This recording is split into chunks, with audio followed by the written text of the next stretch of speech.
கண்ணன், இந்த விசாரணை ரொம்ப முக்கியமானதாக ஓபிஎஸ் தரப்பு கருதுகிறதா கண்ணன்? ஆமா, இந்த வழக்கு உயர்நீதிமன்றத்தால் அறிவுறுத்தப்பட்டு தேர்தல் ஆணையத்தால் விசாரிக்கப்படுகிறது. சரி.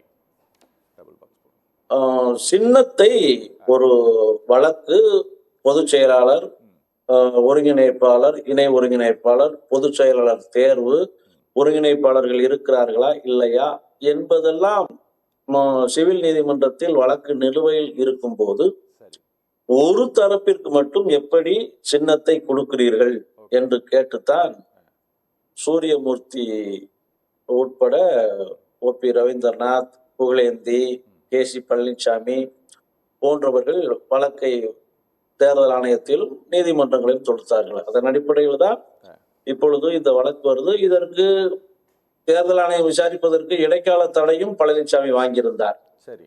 அந்த தடையும் உடைக்கப்பட்டு மீண்டும் உயர்நீதிமன்றத்தின் அறிவுறுத்தலின் காரணத்தால் தேர்தல் ஆணையம் இந்த வழக்கை நேற்று விசாரித்தது. சரி. இன்னமும் இது முடியவில்லை. நேற்று இந்த வழக்கு சம்பந்தப்பட்ட விஷயங்களுக்கான ஆவணங்களை மட்டும்தான் பெற்றிருக்கிறார்கள். இன்னமும் இந்த விசாரணை இருக்கிறது. நேற்றோடு முழுவதுமாக முடியவில்லை. சின்னத்தையும் ஒரு கட்சிக்கு உண்டான அங்கீகாரத்தையும் கொடுப்பது தேர்தல் ஆணையம். சரி.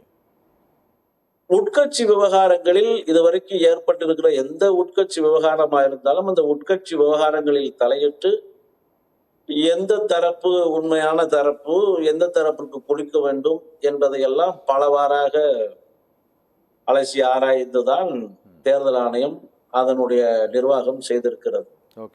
அதன்படிதான் அதிமுக வழக்கிலும் உட்கட்சி விவகாரங்களில் அவர்கள் தலையிடுகிறார்கள். ஏனென்றால் கட்சியினுடைய அங்கீகாரத்தையே தேர்தல் ஆணையம் தான் கொடுக்கிறது. ஆனால் அண்ணன் சி.வி. சண்முகம் தேர்தல் ஆணையத்துக்கு எந்த அதிகாரமும் இல்லை என்கிறார். பிறகு பொதுச் செயலாளர் எங்களை அங்கீகரிங்கள் என்று அதே தேர்தல் ஆணையத்திலும் முறையிடுகிறார்கள். ஆனால் தேர்தல் ஆணையம் இன்று வரை பொதுச் செயலாளர் என்று எங்குமே அவரை குறிப்பிடவில்லை. தற்காலிகமாக இவர்கள் தேர்வு செய்யப்பட்டு அனுப்பியதை வாங்கி பதிந்து வைத்திருக்கிறார்கள். ஒருங்கிணைப்பாளர், இணை ஒருங்கிணைப்பாளரையும் நீக்கவில்லை, பொதுச் செயலாளரையும் அங்கீகரிக்கவில்லை என்கிற நிலையில் அப்படியே இருக்கிறது. அப்படி ரெண்டு தரப்பிற்கும் தாவா இருக்கும்போது சின்னத்தை கொடுக்கலாமா, கொடுக்க முடியுமா?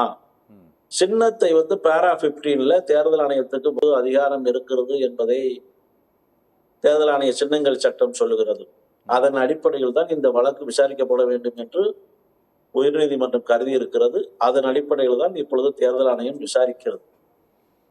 இப்படி இந்த வழக்கை விசாரிக்கும் போது வழக்கை சுட்டிக்காட்டி அதுவரை சின்னத்தை முடக்குவது என்கிற முடிவுக்கு தேர்தல் ஆணையம் வந்தாலும் சரி, அல்லது பொதுச் செயலாளர் தேர்வு செய்யப்பட்ட விதம் சரியில்லை, அதிமுகவிற்கு எதிரான சட்டத்திட்ட விதிகளுக்கு எதிராக இருக்கிறது என்று கருதி அதையும் முழுவதுமாக பொதுச் செயலாளர் என்பதை தள்ளுபடி செஞ்சாலும் சரி, எப்படி பார்த்தாலும் ஓபிஎஸ் வெற்றி என்பது ஓபிஎஸ்க்கான வெற்றி அல்ல, அது தொண்டர்களுக்கான வெற்றி. இது என அவர் தொண்டர் உரிமை மீட்புக்காகத்தான் இந்த போராட்டத்தையே, தர்ம யுத்தத்தையே நடத்துகிறார்.